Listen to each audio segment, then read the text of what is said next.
அன்பு நண்பர்கள் அனைவருக்கும் வணக்கம். வாழ்க வையகம், வாழ்க வளத்துடன். பண்பொழி திருமலை குமாரசுவாமி கோயில், தென்காசி குற்றாலம், கார்த்திகை நட்சத்திரம் அன்னதானம் 6/8/2026 காலைல 10 மணிலேருந்து ஐயா கோயில் வளாகத்தில் நடைபெற உள்ளது. அதுக்கான தொடர்பு எண் 866 72 72 768 866 7272 768. ரெண்டாவது புகழ்பெற்ற ஆரகலூர் கோவில் தேய்பிரை அஷ்டமி 5/8/2026 அன்று சாயந்தரம் 7 மணிக்கு வடக்கு ரத வீதியில் வைத்து அன்னதானம் நடைபெற உள்ளது.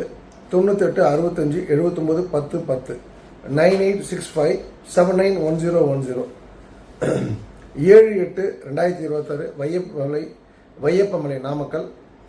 அங்கே கூடிய பாலசுப்ரமணிய கோயில் முருகர் கோயில் வெள்ளிக்கிழமை அன்னதானம் துவங்க இருக்கின்றோம். அது காலையில் வெள்ளிக்கிழமை காலையில் 11லேருந்து மதியம் 2 வரைக்கும் முதல் முறையாக இது பண்ணுறோம். அதுக்கான தொடர்பு எண் 95 85 600 006 9585 600 006. ஸோ முதல் விஷயம். ரெண்டாவது நம்ம பார்க்க வேண்டிய எல்லாமே சீரியஸான விஷயங்கள். திசையன் விலை அப்படின்னு ஒரு ஊர் திருநெல்வேலி மாவட்டத்தில், அங்கே ஒரு பள்ளி வளாகம் தூய யோவான் சவேரியா பள்ளி அப்படின்னு சொல்லிட்டு அது கவர்மெண்ட் எய்டட் ஸ்கூல். அங்கே ஜெபக்கூட்டம் நடத்தியிருக்காங்க. இந்த அரசாங்கம் வந்த பிறகு இது நல்ல விஷயமாக பார்க்கப்படலை. இது திமுக கவர்மெண்ட்டில் இருந்தப்போ கூட இது நடக்கலை. இது தவேகா கூட்டுப்பட்ட அத்தனை பேருக்கும் இது சமர்ப்பணம். ஆக்சுவலாக எந்த பள்ளி வளாகத்திலையும் கல்லூரி வளாகத்திலையும் மதம் சம்பந்தப்பட்ட எந்த விஷயங்களும் எந்த விழாவும் நடத்தக்கூடாதுன்றது ஒரு சட்ட விதி இருக்கின்றது. அதையும் மீறி இது எப்படி பர்மிஷன் கொடுத்தாங்கன்னு தெரியல. ஸோ இது வன்மையாக கண்டிக்கத்தக்கது. நம்பர் 2 இது தமிழ்நாடே ரொம்ப பரபரப்பாக ஆயிடுச்சு. திரு உதயநிதி ஸ்டாலின் அவர்களை அரெஸ்ட் பண்ணதை பற்றி 2 விஷயம். உதயநிதியை அரெஸ்ட் பண்ணுன்ற ஒரு வேகம் அந்த தாவேக அரசாங்கத்திடம் நல்லா தெரியுது. அவர் ஏதாவது ஊழல் பண்ணாருன்னு தூக்கி உள்ளே போட்டிங்கன்னா அது மேட்டர் இல்லை. ஒரு 3 கேஸை போட்டு குண்டாஸ் கூட போடலாம், தவறில்லை. ஆனால் இந்த கேஸுக்கு போடுறது ஒரு விஜய்க்கு அவருக்கு ஒரு நெகட்டிவான ஒரு இம்பேக்ட். த்ரிஷான்னு சொல்லிட்டு அது கொஞ்சம் கவர்மெண்ட்டுக்கு நல்ல அட்வைசர் இல்லை, இதை அவாய்ட் பண்ணியிருக்கலாம். நம்பர் 2, உதயநிதி என்ன பேசினார் அப்படின்றது டிஃப்ரெண்ட் வெர்ஷன் வருது. ஒன்று அன்கட் வெர்ஷன், ஒன்று கட் வெர்ஷன் சொல்லிட்டு. எப்படி பேசினாலும் சபை நாகரிகம் என்பது உதயநிதிக்கு தேவை. சுத்தமாக அது இல்லை. ஒரு எதிர்கட்சி தலைவராக அவர் இருக்கார். முன்னாள் துணை முதல்வர், முன்னாள் முதல்வருடைய பையன், முன்னாள் முதல்வர், அவங்க அப்பா முதல்வர் இருந்திருக்காங்க, தாத்தா முதல்வராக இருந்திருக்காரு. அந்த ஃபேமிலியிலேருந்து வரக்கூடிய ஒருத்தர் இந்த தவறை பண்ணியிருக்கக்கூடாது. இது டிஎம்கே நல்லா மைலேஜ் எடுத்துக்கிட்டாங்க. ஆக்சுவலாக தாவேக்க திமுக கண்டுக்காமல் விட்டாங்கன்னா அந்த கட்சி காணாமல் போயிடும். இவங்க ஏதாவது சும்மா நோண்ட நான் திரும்ப சொல்ல அரசியல் தெரிஞ்சு நான் சொல்கிறேன். ஜெயலலிதா இது மாதிரி பண்ண போய் தான் ஜெயலலிதா 2014 வரைக்கும் கவர்மெண்ட்டில் இருந்துட்டு சேர்த்து போனாங்க. அந்த கட்சி இன்றைக்கும் இருக்குது. அது காரணம் 1989 இதே போல் கலைஞர் கருணாநிதி பண்ண வேலை தான். ஸோ தாவேக அரசாங்கத்துக்கு தவறாக வழி நடத்துறது யாரோ பண்ணிகிட்ருக்காங்க. அது நல்ல விஷயம் அல்ல. ஆனால் இதில் ஏடிஎம்கேலாம் சரியாக கண்டிக்கலை. நாவடக்கம் தேவை அப்படின்றத முடிச்சாச்சு. நாளைக்கு லீடர் ஆஃப் அப்போசிஷன் சட்டசபையில் இருக்கணும், அதை தடுப்பதற்காக இந்த அரெஸ்ட் பண்ணியிருக்காங்கன்றது ஒரு விஷயத்தை அவர் சொல்கிறார் திரு எடப்பாடி பழனிசாமி அவர்கள்.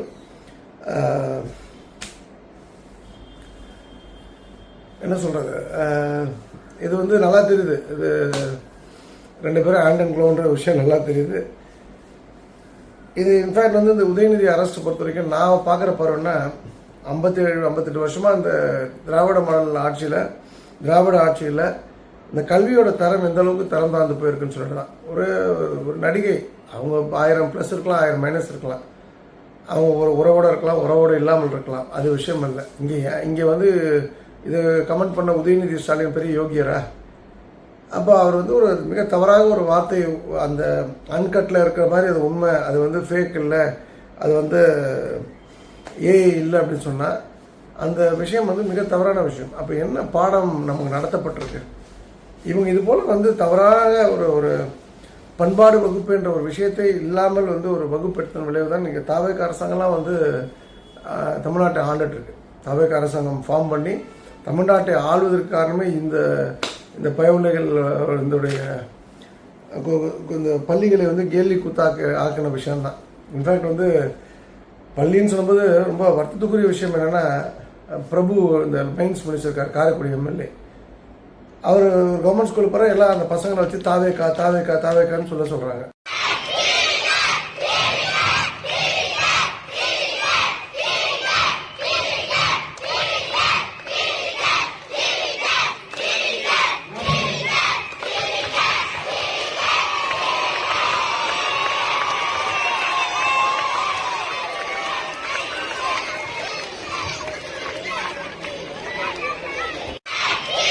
அந்த பசங்க வந்து இல்லாத விட்டு பிள்ளைகள், அதில் 100 பேரில் 90 பேருக்கு வருமானம் இருக்காது. அவங்க அப்பா அம்மாவுக்கு இல்லாத குடும்பமே கவர்மெண்ட் ஸ்கூலில் படிக்கிறாங்க. அந்த குழந்தைங்களை தாவேக்கான்னு சொல்ல வைக்கிறதுல என்ன ஒரு இன்பமோ சுய இன்பமோ தெரியல. இந்த மினிஸ்டர் இவரெல்லாம் உண்மையிலே நீக்கப்பட வேண்டிய ஒரு அமைச்சர். நம்பர் 2 பார்த்தீங்கன்னா வந்து ஒரு டீச்சர்ஸ் இந்த கரூர் மாவட்டத்தில் 2 பேர் சண்டை போடுகிறாங்க. ஹெச்எம் வந்து ஒரு அம்மா அடிக்கிறாங்க, இன்னொரு டீச்சர் அடிக்கிறாங்க. பிள்ளைங்க அப்போ வந்து அது டெஃபினட்டாக பிள்ளைங்களுக்கு இந்த விஷயம் பதியும்.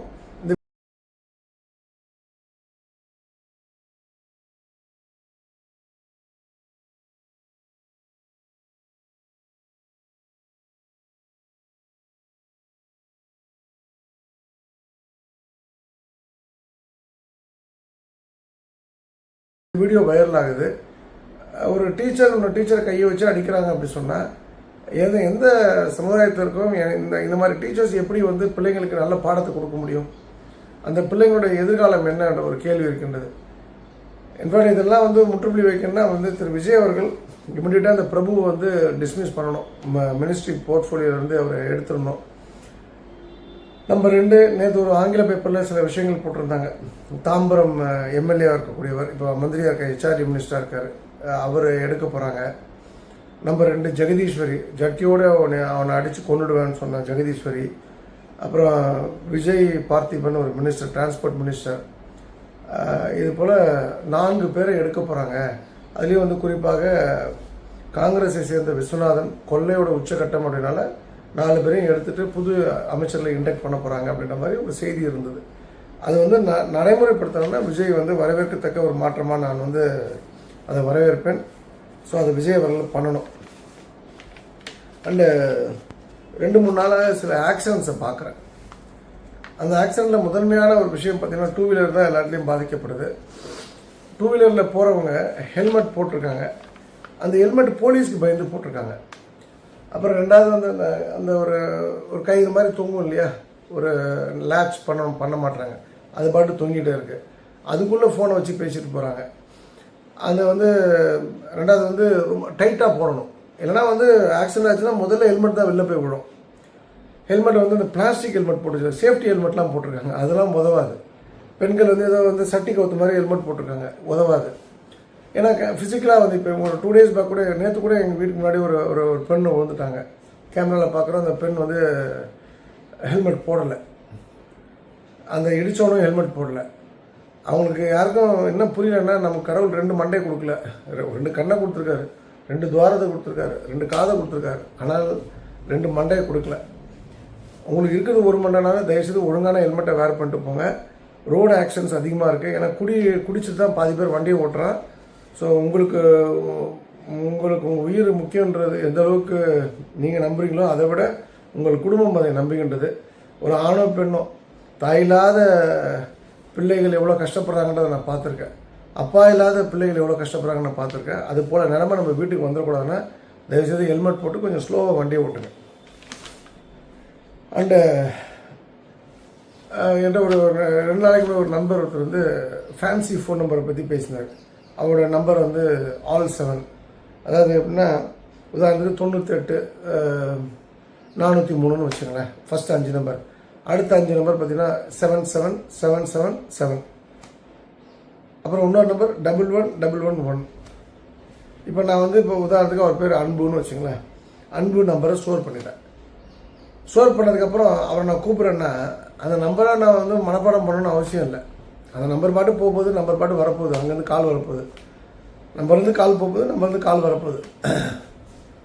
இதில் என்ன பந்தா இருக்குது? ஒருத்தர்கிட்ட இப்போ நம்பர் கேட்குறாங்க, Sukkalingam what is your number, 9840311111 7777 8888 9999 2222 4444 all 4 all 5 அப்படின்றதுல வந்து எந்த பெருமையும் கிடையாது. இதுக்கு நீங்கள் பணம் செலவு பண்ணுறீங்கன்னா உங்களுக்கு பணம் சரியான வழியில் மேக்ஸிமம் வந்திருக்காது என்பது தான் ஒரு அர்த்தம். இந்த உழைச்சி சங்கடப்பட்டு கஷ்டப்பட்டு சம்பாதிக்கிறவங்க இது போல் ஃபேன்சியான விஷயங்களுக்கெல்லாம் செலவு பண்ண மாட்டாங்க. ஒரு சிலர் வந்து அவங்க லைஃப்பில் எல்லாமே ஒரு சீனுக்காக பண்ணக்கூடிய ஆட்கள் இதை வந்து ரொட்டீனாக இந்த வேலையை பண்ணுவாங்க. அந்த fancy number for 2 wheeler, fancy number for 4 wheeler, fancy number for mobile, இது எல்லாமே. ஸோ இந்த பழக்கம் நம்மகிட்ட இருக்கக்கூடாது, கொஞ்சம் அவாய்ட் பண்ணிங்க. இன்ஃபேக்ட் ஒரு 3 days பேக் கூட வீட்டை விட்டு வண்டி எடுத்துகிட்டு கார் எடுத்துகிட்டு வெளில வரும்போது நான் நார்மலாக இருந்தேன், தவறு என்கிட்ட இல்லை. அப்போ நான் தான் குறுக்கு ரோட்லேருந்து வரேன், நான் உள்ளலாம் போகல, நான் கரெக்டாக என் ரோடோட எட்ஜில் நிற்கிறேன். அப்போ வேகமாக வந்து ஒரு கால் டாக்ஸி வந்து டிரைவர் வந்து வேகமாக வந்துட்டு ஜன்னலை இறக்கிட்டு ஆஸ் யூஷுவல் சென்னை பாஷையில் திட்டினார். நான் வண்டி அப்படியே நியூட்ரல் பண்ணிவிட்டு அப்படியே வண்டி அது மேடு மாதிரி இருக்கும் அந்த இடம், அந்த இடத்துல அப்படியே நிறுத்திட்டு கிட்ட போனேன். என்ன ஒரு கெட்ட வார்த்தை சொல்லி அடிக்க போறியா, எல்லாம் படித்தவரான்னு கேட்டேன். நான் இப்போ சொன்னேன் அவர்கிட்ட, தம்பி நீங்கள் 24 hours வேலை பார்த்துருக்கீங்க, செம்ம டயர்டாக இருக்கீங்க, தூக்க கலத்துருக்கீங்க, தயவுசெய்து உடம்பு பார்த்துங்க, ரெஸ்ட் எடுங்க அப்படின்னோடனே எந்த வார்த்தையும் அவங்ககிட்ட இருந்து வரல. எந்த ஒரு வார்த்தை அவனை அறியாமலே தலையை குடிச்சிட்டு கீரை போட்டு வண்டி எடுத்துகிட்டு போயிட்டான். அது என்ன வீட்டுக்கு முன்னாடி. இப்போ நான் ஒரு ஏதோ ஒரு 10 பேர் நமக்காக இருப்பான்ல அந்த ஏரியாவில், சொக்கலிங்க விடுங்க, நான் போய் நின்று சண்டை போட்டேன்னா 10 பேர் வந்து நிற்பாங்கல்ல, அதை சொல்ல தம்பி இதான் அப்படின்னு சொன்ன உடனே அவன் போயிட்டான். அப்போ ஒரு சண்டை அப்படின்னு ஒரு இடத்துல வரக்கூடிய இடத்துல கூட, வந்தே ஆக வேண்டிய இடத்துல கூட அதை நம்ம அவாய்ட் பண்ணுறதுக்கு நிறைய வழிமுறைகள் இருக்குது. அதில் இன்றைக்கி நான் பார்த்த விஷயம் வந்து, இன்றைக்கி இப்போ நான் சொல்கிற விஷயம் வந்து நீங்களும் பின்பற்றலாம். சண்டை போட்டே ஆகணும், இன்றைக்கி ஒவ்வொரு நாளும் வந்து டேட் குறித்து என்ன காரணத்துக்காக சண்டை போடலாம், எதற்காக வந்து குதிரை எடுக்கலாம் அப்படின்னு நம்ம வந்து வாழ்க்கையை ஆரம்பிக்க வேண்டாம். அது போக்கிலே இருக்கட்டும், நாம் நம்ம போக்கிலே இருப்போம். இன்ஃபேக்ட் இன்னைக்கு கூட காலையில் எங்கள் குரூப்பில் ஒரு மெசேஜ் போடும்போது எனக்கு நடந்த ஒரு சம்பவத்தை சொன்னேன். ஒரு மனிதர் ஆக்சுவலாக வந்து அவரை பற்றி நான் பேசக்கூடாது, இப்போ என் கூட இல்லை. அந்த ஒரு மெசேஜை போட்டுட்டு இவங்கெல்லாம் அவர் கூட தொடர்பு இருக்காங்க, இது எனக்கு உன்னதமாக எனக்கு வந்து நான் எப்படின்னா எனக்கு ரொம்ப க்ளோஸ் ஃப்ரெண்ட் யாராக இருக்காங்கன்னா அவங்களுக்கு ஒரு துரோகி ஒருத்தர் இருக்காங்கன்னா எனக்கும் அவன் தான் அதே ஆள் தான் துரோகியாக இருப்பான். நான் இல்லைனா கூட அப்படி உருவாக்கிப்பேன். என்னோடய ஃப்ரெண்ட் இருக்கார், உதாரணத்துக்கு அப்தாலிஃப் இருக்கார், அப்தாலிஃப்க்கு ரமேஷ்னு ஒருத்தன் எதிரி இருக்கேன்னா எனக்கும் ரமேஷ் எதிரி அவ்வளோதான். இதுதான் என்னோட இது. நான் வந்து இப்போ அதே போல் என்கிட்ட வந்து யாரும் வந்து இப்போ அப்தாலியை திட்டுறாங்கன்னா நான் வந்து கேட்க மாட்டேன். அப்தாலியை வந்து தரக்குறைவாக வந்து பேசுகிறாங்க, அப்தாலிஃப் வந்து மட்டம் தட்டாங்கன்னா நான் ஒத்துக்க மாட்டேன். நான் பண்ணலாம் அதெல்லாம், நான் மட்டம் திட்டுவேன், அடிப்பேன், உதைப்பேன், குத்துவேன். அது இந்த பிரபு படம் மாதிரி தான். அது என் தம்பி, நான் என்ன வேணா பண்ணுவேன், என் தம்பி எவன் அடித்தாலும் நான் கேட்பேன் அப்படின்ற மாதிரி தான். அப்போது அது போல் ஒரு 2 பேர் கொஞ்சம் சில கான்டாக்டில் இருக்காங்கன்னு தெரிய வந்தோடனே நான் வந்து எதுவும் சொல்லலை, இது வேண்டாம், இது தவறு. ஏன்னா வந்து அவங்க வந்து அவங்க என்னை ஏமாத்தலை, நானும் அவங்கள ஏமாத்தலை, என்னை விட்டு பிரிஞ்சு போன அந்த specific person. But at the same time அவரால் நான் சில உறவுகளை நான் இழந்திருக்கின்றேன். லைஃப் லாங் வர வேண்டிய உறவுகள், பைசா பிரயோஜனம் இல்லாமல் எனக்கு எந்த பைசா பிரயோஜனமும் கிடையாது, அந்த இடத்த நான் இழந்திருக்கேன் அப்படின்னும் போது அவரோட இவங்க நட்பு பாராட்டுறாங்கன்றது ஒரு வருத்தத்துக்குரிய விஷயம். அப்போ அதை நான் வந்து பதிவிடுறேன், இன்றைக்கி என்னோடய குழுவில் பதிவிடுறேன். பதிவிட்டுட்டு 2-3 விஷயங்கள். ஒரு அம்மா வந்து ஒரு 4.5 லட்ச ரூபா பணம் வந்து சேலை கொடுக்குறாங்க. நான் சொல்கிறேன் அவங்கள்ட்ட, சேலை இந்த இடத்துல வாங்கிக்கோங்க, நீங்கள் அந்த ஒரு ஸ்பெசிஃபிக்காக மதுரையில் ஒரு அம்மாட்ட சொல்கிறேன் நான், நீங்கள் வந்து ஸ்ரீராம்னு ஒருத்தர் இருக்கார் ஆர்மியில், அவரை கூப்பிட்டுட்டு சுற்றாதீங்க, அவருக்கு இது தேவையில்லாத வேலை, ஒரு வயசாகிடுச்சு, ஏதாவது ஆச்சுன்னு நம்ம பொறுப்பேற்றுக்க முடியாது, நீங்களும் இந்த பர்டிகுலர் லாவண்யாவும் சேர்ந்து இதை பண்ணுங்கன்னு நான் சொல்லிடுறேன். அதே போல் ப்ளவுஸ் வாங்குறதுக்கு எங்கள் டீமில் ஒரு நாலேஜபிள் பர்சன் இருக்காங்க, எனக்கே தெரியும். சென்னையில் வந்து வண்ணாரப்பேட்டில் மனோகர் டெக்ஸ்டைல்னு ஒருத்தன், அவன் தான் வந்து எல்லா அந்த கடை மார்வாடி தான் எல்லா பெரிய கடைகளுக்கும் ப்ளவுஸ் மெட்டீரியல் சப்ளை பண்ணக்கூடிய ஆள். அப்போ நான் சொல்கிறேன், நீங்கள் அங்கே போனீங்கன்னா நீங்கள் இப்போ இங்கே 110 ரூபா 120 ரூபாங்கன்னா அங்கே 80 ரூபா இருக்கும், உங்களுக்கு எதாவது டவுட்னா இந்த மாதிரி இவங்களை கான்டாக்ட் பண்ணுங்கள் அப்படின்னு நான் சொல்லிவிட்டு நான் சொல்கிறேன். ஆனால் அதை மீறி காலைல மெசேஜ் என்ன பண்ணுறாங்கன்னா, நாங்கள் சாரீ ஃபைனலைஸ் பண்ணிட்டோம், ப்ளவுஸ் அங்கே 110 ரூபாய்க்கு தரேன்னு சொல்லிட்டாருன்ட்டு. எங்கேயோ அருப்புக்கோட்டில் சங்கரன் கோயிலில் மதுரையில் இருக்க 110 ரூபாய்க்கு ஒரு பொருள் விற்கிறான்னா லாபம் இல்லாமல் விற்க மாட்டான். 10 ரூபா 20 ரூபா ஏதோ ஒரு லாபம். அப்போ அவன் இங்கேருந்து வாங்கி தானே விற்கிறான், அவன் மேனுஃபேக்சர் பண்ணல. இதே நீங்கள் வந்து சோமனூரில் பார்த்தீங்கன்னா அங்கே மேனுஃபேக்சர் பண்ணுறாங்க, ப்ளவுஸ் 2x2 ப்ளவுஸ் மேனுஃபேக்சர் பண்ணுறாங்க. இந்த விஷயத்த நான் வந்து சொல்கிறேன், இந்த மாதிரி தப்பு பண்ணாதீங்க, இது வந்து இன்னொருத்தவங்களோட பணம். ஏற்கனவே நான் உங்களுக்கு சொன்னேன், நீங்கள் அவரை கூப்பிட்டு சுற்றாதீங்கன்னா, அவரை கூப்பிட்டு சங்கரன் கோயிலுக்கு நீங்கள் பர்ச்சேஸ்க்கு போயிருக்கீங்க. அவர் எல்லாத்தையும் வியாபார கண்ணோட்டத்தில் பார்க்கக்கூடிய ஒரு ஆள். இது வந்து சர்வீஸு, அவருக்கு அந்த சர்வீஸை பற்றி தெரியாது. ஏன்னா அவரால் நான் பாதிக்கப்பட்டிருக்கேன். கோயம்புத்தூரில் சேலை காசு கொடுத்து சேலை வாங்கி அது உதவாத சேலை, அது வந்து கட்டினா எல்லாம் எந்த பெண்ணாக இருந்தாலும் கட்டி தூக்கி போடணும் தான் ஆசைப்படுவாங்க. அந்தளவுக்கு கசன்னு இருக்கும். அது வந்து அந்த செங்கல் சூழலாக வேலை பார்ப்பாங்க, இந்த கூலி வேலை பார்ப்பாங்க. இந்த நான் சொல்கிறது அவங்கள தவிர நான் சொல்லலை. அந்த மக்கள் வந்து தங்களுக்கு ஒரு நல்ல விழா ஃபங்க்ஷன்னா அதுக்கு ஜிகுன்னு கட்டு போகிற சேலையை வந்து நம்ம தலை கட்டிட்டார்.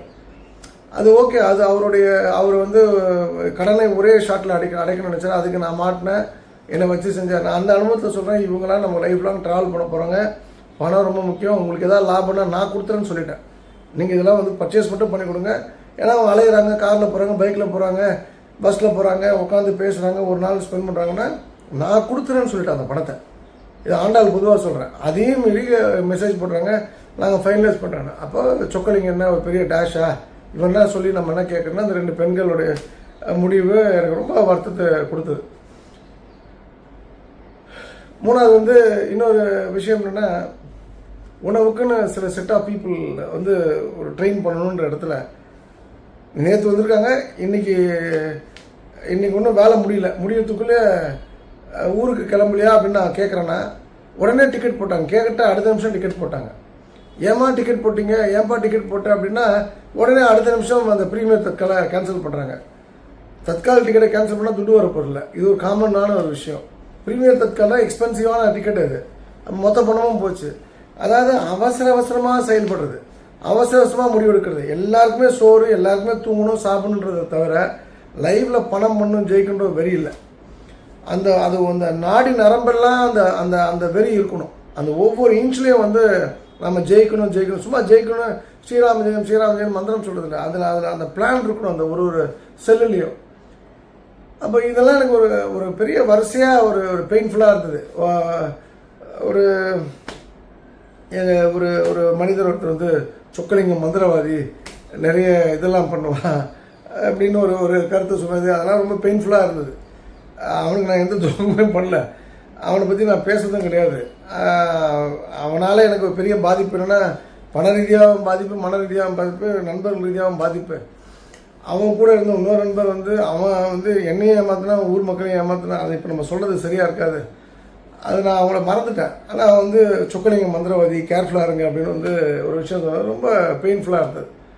அப்போ நான் வந்து இது ஒரு மெசேஜாக வந்து குரூப்பில் போடுறேன், இப்படிலாம் வந்து இருங்க, இப்படி வந்து டைம் வேஸ்ட் பண்ணாதீங்க, இது வந்து ஒரு ஒரு ஒரு தவம், இது இந்த மாதிரி விஷயங்கள் அப்படின்னு அவன் சொல்லி போடும்ப.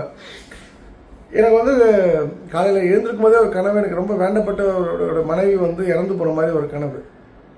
2 மணி நேரம் அந்த பணம் பக்கத்துலேயே உட்காந்துருக்கேன். நான் வரவங்களாம் நான் தான் ரிசீவ் பண்ணி மாலை போட வச்சு, இது மாதிரி கனவே என் லைஃப்பில் வந்ததில்லை. எனக்கு வாழ்க்கையை கொடுத்தவரோட மனைவி. அப்புறம் வந்து அந்த பெயின் டேவே சரியாக ஸ்டார்ட் ஆகலை.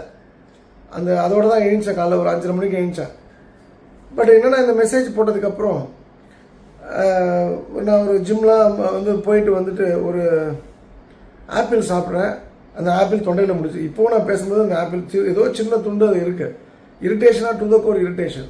அப்போது அந்த டே வந்து ஆரம்பிக்கிறதுலேருந்து இப்போ இந்த நொடி வரைக்கும் அந்த ஒரு இரிட்டேஷன் இருக்குது பார்த்தீங்களா.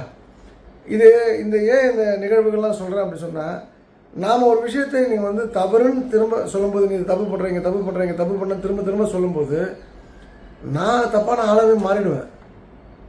ஏன்னா நம்ம எவ்வளோ பேர் தான் கரெக்ட் பண்ணுறது, எவ்வளோ பேர் தான் சரி பண்ணுறது.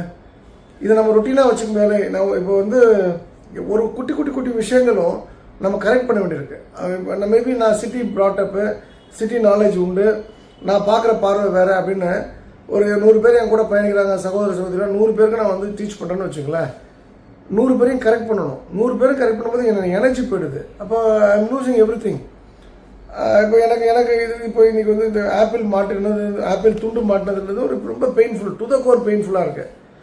இப்போ என்ன பண்ணணுன்றதை அடுத்த கட்டம் யோசிக்கணும். இந்த பாயிண்ட் என்னென்னா, இதுக்கெல்லாம் வந்து ரீசன் அப்படின்னு நீங்கள் வந்து ஒரு சிம்பிள் இதில் நீங்கள் அடைச்சி நீங்கள் பார்க்கணும் அப்படின்னா, சிம்பிளாக ஒரு லைனில் சொல்லணுன்னா, உன் வாழ்க்கையை நீ வாழ. நீங்கள் அடுத்தவன் வாழணும்னு ஆசைப்படலாம், அடுத்தவன் இப்படி வாழணும் அப்படின்ற டைரக்ஷனை நீ பண்ணாத. நீ பண்ணும்போது அவங்களால பண்ண முடியாது. ஒரு டைரக்டர் சொல்லார் நடிகர் விஜய்கிட்ட, விஜய் இப்படி நடி, துப்பாக்கி இப்படி அங்கே ஹீரோயின் வராங்க, இங்கே வில்லன் வரான், அப்போ வந்து இவனை அடிக்கிற மாதிரி அப்படின்னு சொல்கிறாருன்னா, ஒரு நடிகர் அதை பண்ணலாம் டைரக்டர் சொல்கிறதை கேட்டுட்டு. ஆனால் நீ வந்து டைரக்டர் கிடையாது. அந்த உங்களோட சக நண்பர்களுக்கு சக சகோதர சகோதரிகளுக்கும் கூட பயணப்படுறவங்களுக்கு நீ, ஏன்னா அவங்களுக்கு டைரக்டர் கடவுள் இருக்கான், அவனுக்கு விதி இப்படி தான் தலையில் எழுதியிருக்கு, இப்படி தான் கஷ்டப்படணும் போது நீ எவனையும் போய் மாற்ற முடியாது. நீ எவனையா மாற்றணும்னு முற்பட்டனா அவனுக்கு கடைசியில் மந்திரவாதின்னு ஏதாவது சொல்லுவாங்க அப்படின்றத நான் வந்து லேட்டாக ரியலைஸ் பண்ணிக்கிட்டேன். ஸோ நானும் எல்லாருக்கும் சொல்கிறது, சொல்லுங்கள், சாஃப்டாக சொல்லுங்கள். நீங்கள் உங்கள் மனசுக்குள்ளே எடுத்து பெயினோட சொல்கிற பட்சத்தில் அது உங்கள் உடல்நிலை பாதிக்கப்படுன்றதுக்கு நானே ஒரு பெரிய உதாரணம். அண்டு ஒரு 150 வேஷ்டி ஷர்ட் வந்து ஒரு உலக புகழ்பெற்ற ஒரு கோயிலில் இருக்கக்கூடிய ஸ்டாஃப்க்கு கொடுக்கணும்னு சொல்லியிருக்காங்க. யாராவது உண்மையிலேயே நான் வேஷ்டி ஷர்ட் கொடுக்கணும் அப்படின்னா 150 வேஷ்டி வந்து குமாரபாளையத்து திருமதி ஜெயா இருக்காங்க, ஜெயா அவங்க கனவு பேர் ராஜா. அவங்க வந்து நல்ல வேஷ்டி நல்ல ரேட்டில் நமக்கு கொடுப்பாங்க. அவங்க வந்து பிரபலமான வேஷ்டி பிராண்ட்க்கெலாம் மேனுஃபேக்சர் அவங்க மேனுஃபேக்சர் பண்ணி தராங்க. அப்புறம் 150 ஷர்ட் நீங்கள் எங்கே வேணால் பிட்டாக வாங்கி கொடுக்கலாம். ஆனால் ஒரே ஆள் தான் அதை வந்து பண்ணணும். தனித்தனியாக பண்ணாங்கன்னா அது சிரமம் ஹேண்டில் பண்ணுறதுக்கு. அண்டு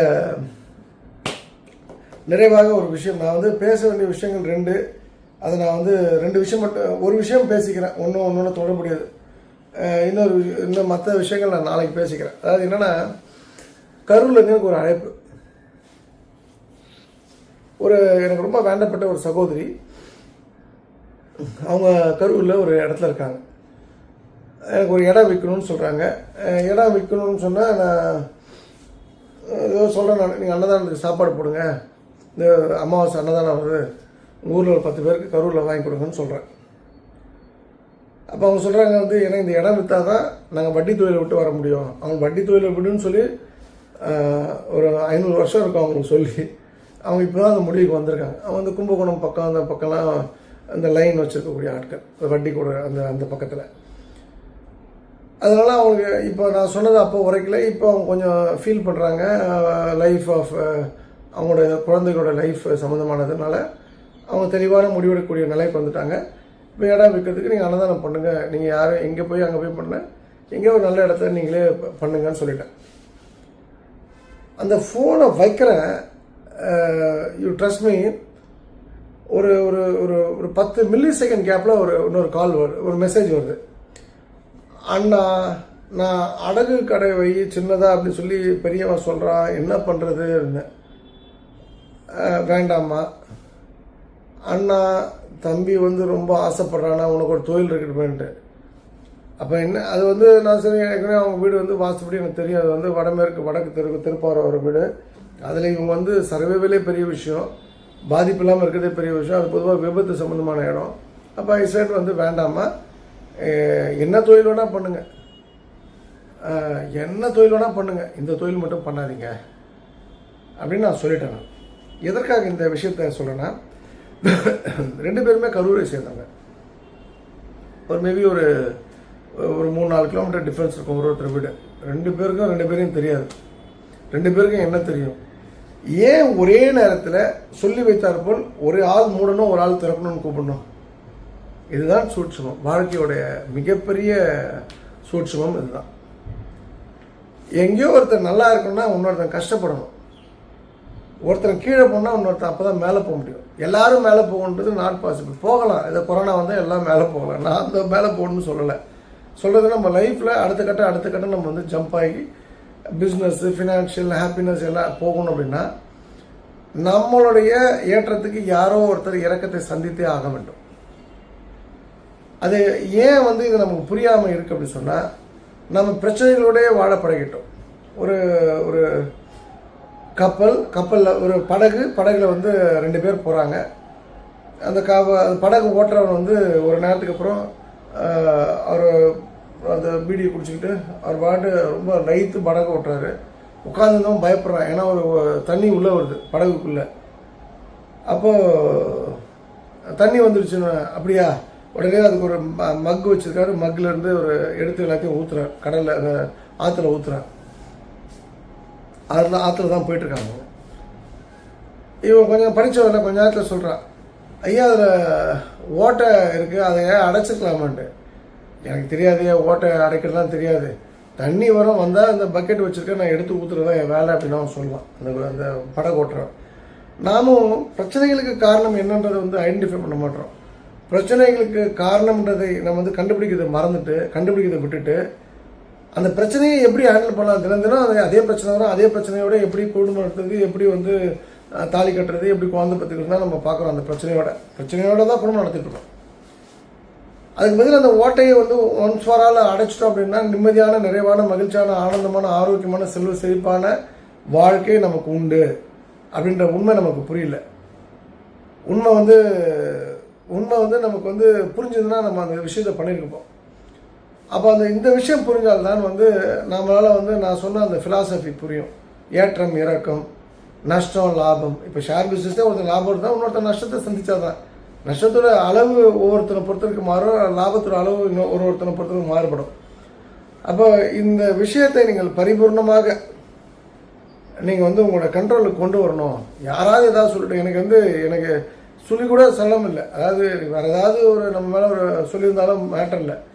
ஆனால் மந்திரவாதிகள் ஒருத்தர் சொல்லும்போது எனக்கு ஐயோ, அப்போது நம்ம சைடில் ஏதோ தப்பு இருக்குது, இந்த அளவுக்கு நம்ம சொல்கிற அளவுக்கு நம்ம ஏதோ தவறாக நடந்திருக்கோம், அப்போ நான் என்னை திருத்திக்கணும்னு தான் பார்த்தேன். அவனோ அவன் குடும்பமோ அந்த சொன்னவரோட குடும்பமோ கஷ்டப்படும் நான் சொல்லலை. மனசார இப்போவும் சொல்கிறேன், அவர் நல்லா இருக்கட்டும், அவன் குடும்பம் நல்லா இருக்கட்டும். ஏன்னா எனக்கு நல்லா தெரியும், நாம் வந்து சபிச்சோம் அப்படின்னா அது நடந்தால் அது அவங்களுக்கு சங்கடம். ஆனால் அந்த சங்கடத்தை உண்டு பண்ண எனக்கும் சங்கடம் வந்து சேரும். இது வந்து யூனிவர்சல் தான். இது வந்து ப்ரூவனான விஷயம். ஸோ வாழ்க்கையை வந்து அதன் போக்கில் வாழுங்க.